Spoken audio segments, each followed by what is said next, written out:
channel. My name's James Gagliardi and this is a 2004 Ferrari 360 Spyder. Now today I'm going to be sharing with you what it's like to own one of these at 23, as well as some of the things that make it special and some of the overall specs if you haven't really heard much about one of these before. So for 2004, Ferrari put out a 3.6 liter V8, putting out 400 horsepower and 275 foot-pounds of torque. Except this car has been tuned and is making another additional 50 horsepower and another 43 foot-pounds of torque, which gives this car a little bit of an edge, I guess, on your average Ferrari 360. Now, I know earlier in the video I said I'd share with you what it's like to own the car at 23. However, I'm not the owner of this car. My friend Jesse here is. I am. So Jesse's gonna tell you a little bit about the car, the story, and what it means to him. So this car actually has a very, very soft spot in my heart because this was my father's car before he passed away.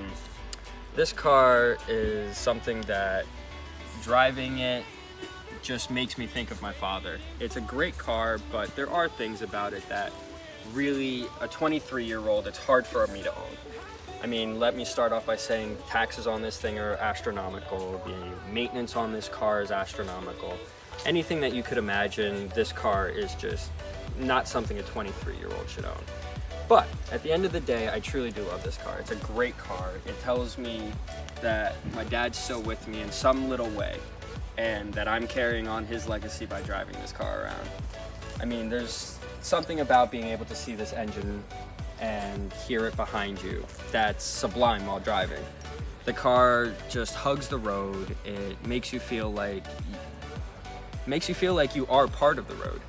And one of the things that's so special about this that I'm truly happy that my father appreciated as much as I do is the fact that there's a manual gearbox. The car could not get any better without that manual. I mean, feeling every single gear and all 6 of those gears underneath you, you enjoy yourself more than anything you could ever imagine. You have the whole entire road at your fingertips. And it's what I love about the thing. It's a fun car, but it's not something that I would say every 23-year-old should look to get. Yeah, it's not the most practical. No, not by any means. Why don't you tell us what it's like, owning one of these, cost-wise? I mean, so it depends on where you live, obviously. Every different state and every town is going to be different. But this car can cost you upwards of $2,000 in just insurance. If you think about that. And then also, I just recently did a 10,000 mile service on this. That entails doing the water pump, the tensioners, pretty much just a major overhaul on the engine at 10,000 miles, mind you. And that cost me about $6,000. So it's not a car that's very easily maintained. If you consider how many times you'll have to do maintenance if you drove this like a regular car, you'd probably get the price of this car out of just maintenance. So it's a fun car. So you would say it's something that you really have to love to own, because yes. it's not only, owning it just for the sake of it, because like you said, the maintenance is so expensive. You got to be able to justify that. Mm-hmm. To justify that, you got to really want to keep it. Exactly. I mean, it's one thing that this is my father's car, and that's one of the main reasons why I've kept it for the 5 years since he passed. But at the same time, it's a real investment that you have to think about. And if it weren't for the manual on this car, I probably would have sold it a while ago. It probably wouldn't have been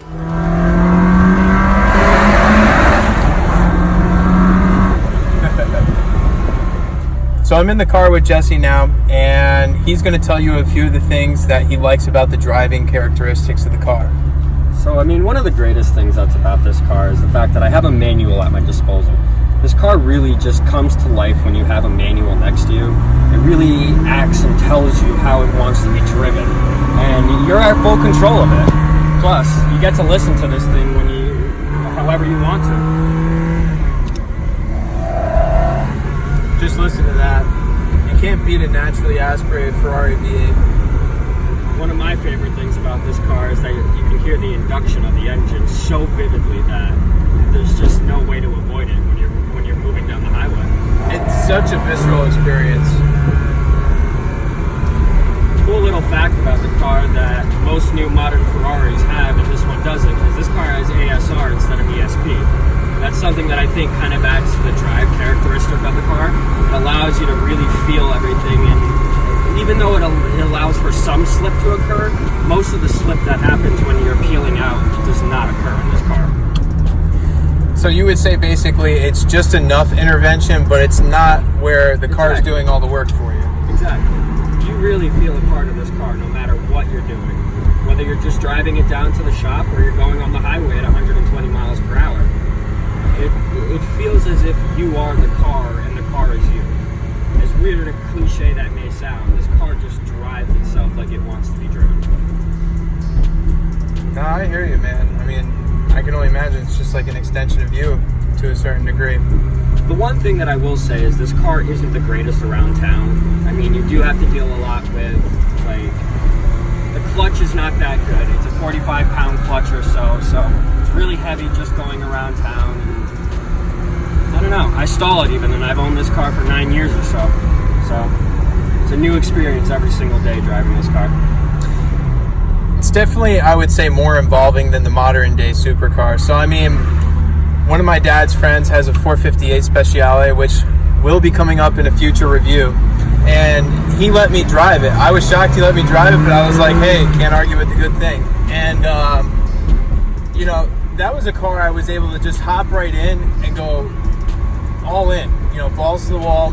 And I was able to just, you know, rail it around turns without thinking of it, because it gave me that confidence right away because it was doing all the work for me. Whereas, you know, a car like this is more analog, and you have to drive it.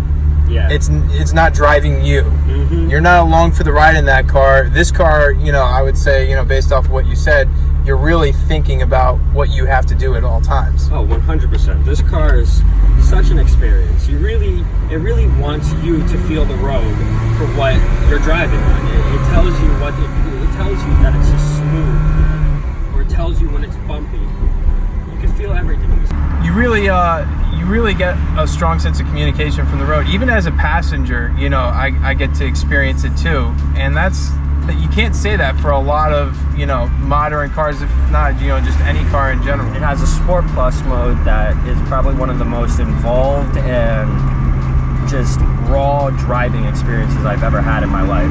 You literally feel like any wrong movement can throw you off the road in a wildfire. It's that stiff?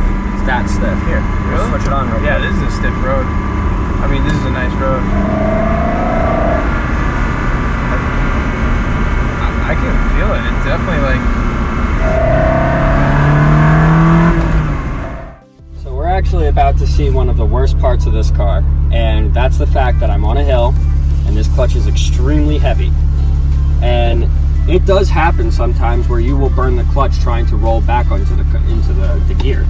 But there's nothing you could really do about it sometimes, just because, I mean, you're either going to hit the car behind you if they get a little too close to you, or you're going to have to burn your clutch, so you avoid doing that.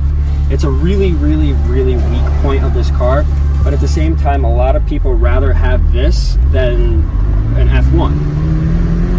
And one of the things about this car that makes it so special, especially to me, is the fact that this manual is a manual, and it's one of the last manuals that was produced by Ferrari.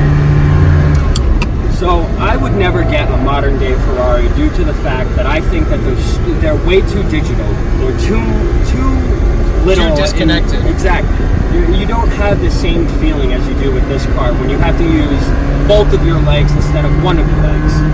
And this car just responds the way that a new car, like, yes, a new car is faster and a new car will do exactly what you tell it to right away, but at the same time, this car almost has a personality where it tells you, you have to, like, treat me a little naughty or else I'm not going to comply with you.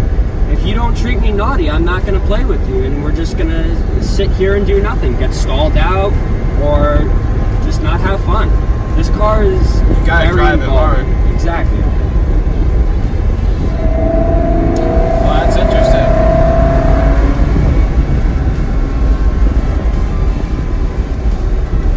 I think that was a great clip. I mean, a lot of people, so like when I watched the video, I've never heard somebody say something like that. Yeah. You know, nobody touches upon the practicality of it. You know what I mean? Like they'll say, "Oh, this isn't practical because this isn't this," but they don't tell you that the clutch is literally going to beat you up. Oh yeah, no. The clutch on this car has a mind of its own, and it has revenge written on it for everyone who's ever made it slip. The car just wants you to know that, look, you either treat me right or I'm gonna treat you wrong. But that's it. It's fun. That's it. And it really makes you have to be involved with the car and learn the car. After 9 years of owning this car, I mean, I'm still learning every single day something new about it.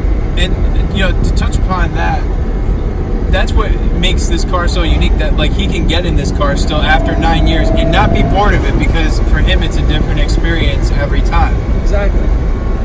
There's something to be said for that, because think about it, when you hop in your car and, you know, you're driving, after a while it's just whatever, but this he's still interested in, you know, he's still engaged. And just a little fun fact about this car that I think should be mentioned is this car does have a tune on it. It's making an extra 50 horsepower from factory and an extra 50 torque from factory.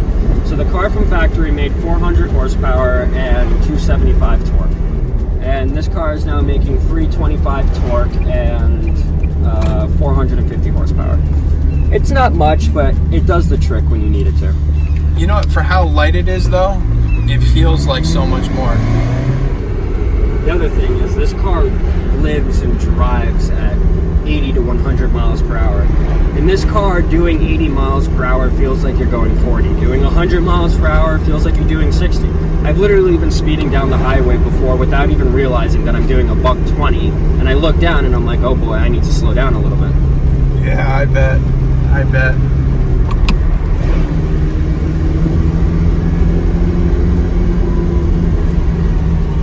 At the end of the day, this thing it's truly a monster. It's truly a car that for 2004, you would only imagine to see these kind of things in 2018. The car reacts and responds like it's 2 years old, and it feels like I bought the car yesterday.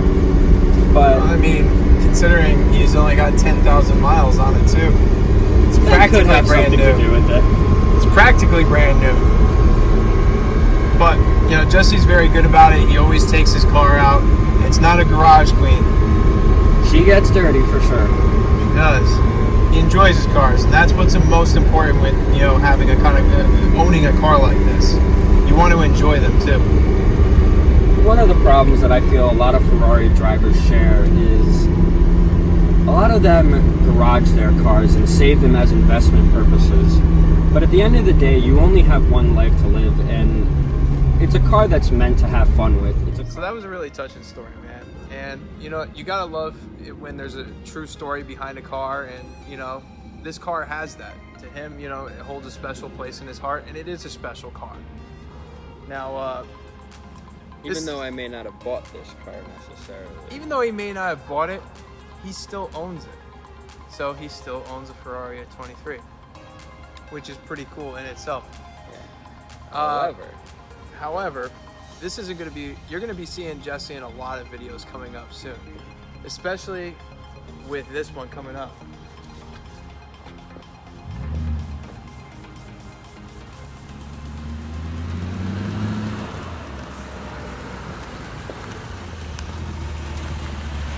Unfortunately, my camera wound up dying at the end, and I couldn't finish filming the outro.